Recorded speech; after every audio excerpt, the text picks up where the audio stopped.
देश में दलहन के उत्पादन में आत्मनिर्भर बनने और लोगों को प्रोटीन की जरूरतों को पूरा करने के उद्देश्य से बेहद स्वादिष्ट मानी जाने वाली खेसारी दाल की पैदावार को बढ़ावा देने के प्रयास तेज कर दिए हैं। बिहार के इसकी खेती को बढ़ावा देने का शुरुआती प्रयोग सफल हुआ है और अब इसका विस्तार किए जाने की तैयारी की जा रही है।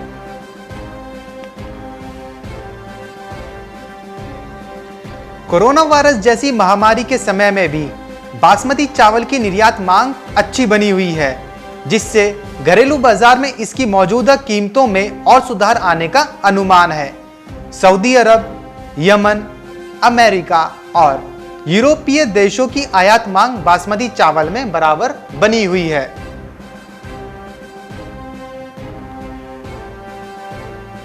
पहली अक्टूबर 2020 से शुरू होने वाले गन्ना पेराई सीजन 2020-21 अक्टूबर सितंबर के दौरान देश में चीनी का उत्पादन 305 लाख टन होने का अनुमान है।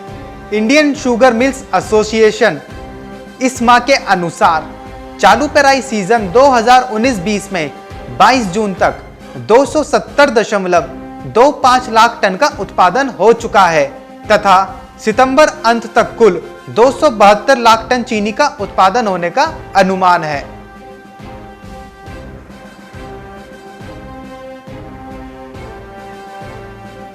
कर्नाटक में आगामी पेराई सीजन में चीनी का उत्पादन बढ़कर 43.13 लाख टन होने का अनुमान है, जो कि चालू पेराई सीजन के 34.20 लाख टन से ज्यादा है।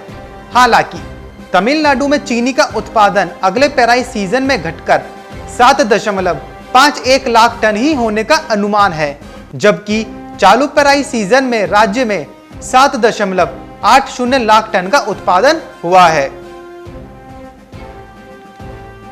अनलॉक 1 में जैसे जैसे बाजार खुलते जा रहे हैं, पेट्रोल डीजल की कीमतों में बढ़ोतरी हो रही है। इसका प्रभाव अब सब्जियों पर भी पड़ने लगा है। सबसे ज्यादा असर आम लोगों के सबसे पसंदीदा टमाटर पर पड़ा है। बीते 4 से 5 दिनों में ही टमाटर की कीमत में दोगुनी से ज्यादा बढ़ोतरी हुई है। 25 से 30 रुपए किलो बिकने वाला टमाटर गुरुवार को 50 से 55 रुपए किलो तक बिका।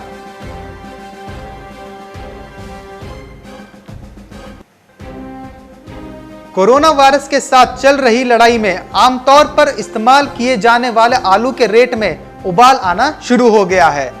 कुछ समय पहले आलू की अच्छी पैदावार और गिरते दामों की वजह से किसान परेशान थे।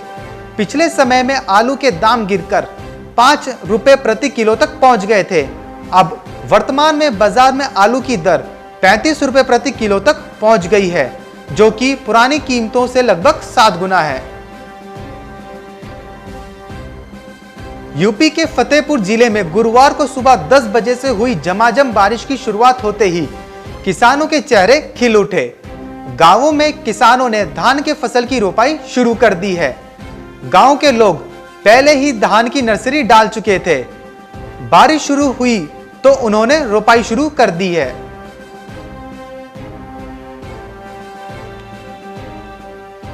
मेहनता किसान इस बार मौसम से भी जंग लड़ रहा है। बारिश के बीच खेतों में खड़ी मेहनता फसल की कटाई और पेराई का काम तेजी से चल रहा है।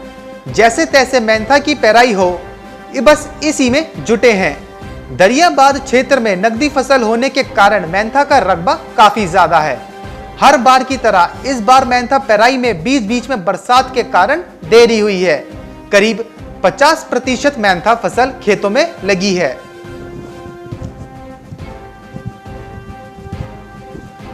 अब की किसानों का सफेद सोने के प्रति रुझान घटा है। खरीफ फसल बतौर नकदी फसल के नाम से प्रसिद्ध कपास का रकबा इस बार गत वर्षों से कम उगाई हुई है। कपास की खरीद भी चरखी दादरी मंडी में होती है। इस वर्ष 5,950 हेक्टेयर में कपास की बिजाई की है, जो विगत वर्ष यह 8,200 हेक्टेयर में हुई थी।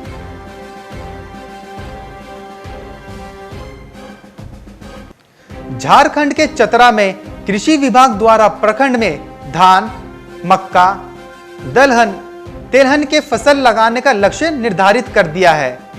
इस वर्ष गिद्धौर, 1940 हेक्टेयर में धान, 679 हेक्टेयर में मक्का, 830 हेक्टेयर में दलहन व 99 हेक्टेयर में तिलहन फसल लगाने का लक्ष्य निर्धारित है। Bureau report, market times TV.